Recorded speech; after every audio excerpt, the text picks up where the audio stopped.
ረዳት ያጣሁኝ በመሰለኝ ጊዜ ፈጽሞ አራክልኝ የልቤን ትካዜ አድርገልኛልና በቸርነት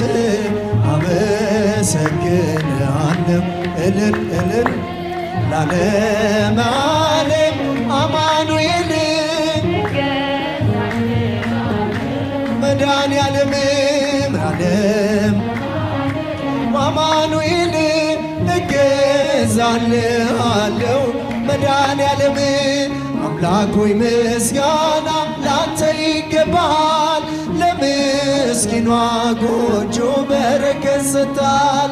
ደሃ ነኝ አልልም ሀብቴ አንተ ነህና ማሰሮዬ ሞልቷል አይጎል እንደገና አድርገልኛልና በቸርነትህ